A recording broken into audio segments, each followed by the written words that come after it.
La clé pour comprendre comment Jésus est notre repos du sabbat est le mot hébreu Shabbat, qui signifie se reposer, s'arrêter ou cesser de travailler.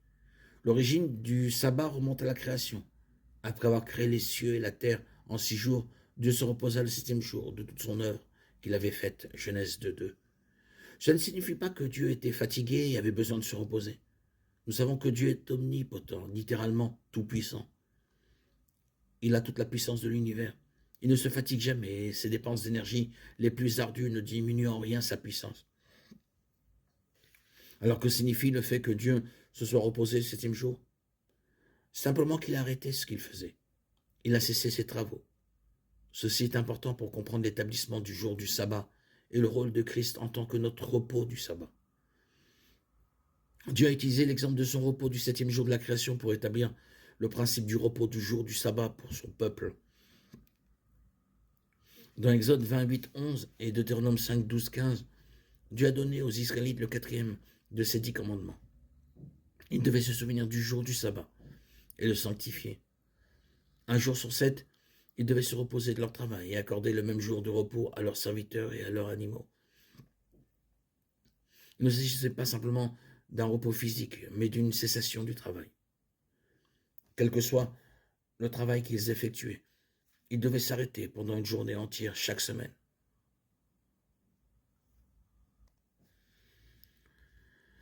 Une fois de plus, l'exemple du repos de nos travaux entre en jeu. Avec l'établissement de la loi de l'Ancien Testament, les Juifs travaillent constamment pour se rendre acceptables à Dieu. Les travaux comprenaient d'abord d'obéir à deux choses, à faire et à ne pas faire, de la loi cérémonielle, de la loi du temple, de la loi civile. Bien sûr, ils ne pouvaient pas respecter toutes ces lois, alors Dieu a fourni une gamme d'offrandes pour le péché de sacrifice, afin qu'ils puissent venir à lui pour le pardon et restaurer la communion avec lui, mais seulement temporairement. Tout comme ils commençaient leurs travaux physiques après un repos d'un jour, ils devaient également continuer à offrir des sacrifices. Hébreux 10:1 nous dit que la loi ne peut jamais, par les mêmes sacrifices répétés sans fin chaque année, amener à la perfection ceux qui s'approchent pour adorer. Mais ces sacrifices ont été offerts en prévision du sacrifice ultime du Christ sur la croix, qui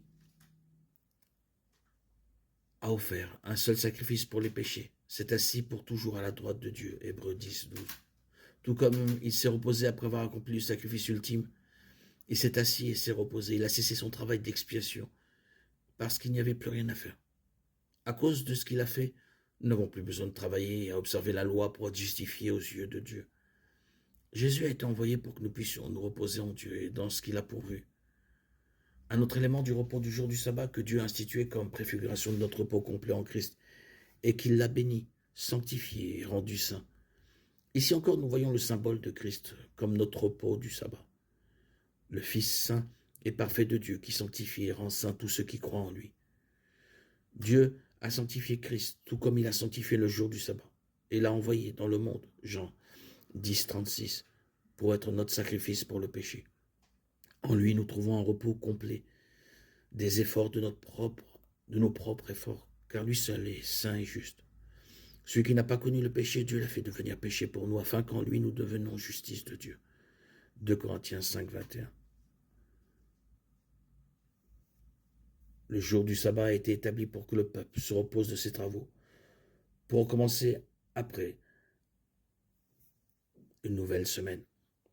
Nous pouvons maintenant cesser nos travaux spirituels et nous reposer en lui, pas seulement un jour par semaine, mais toujours. Jésus est notre repos, parce qu'il est le Seigneur du sabbat.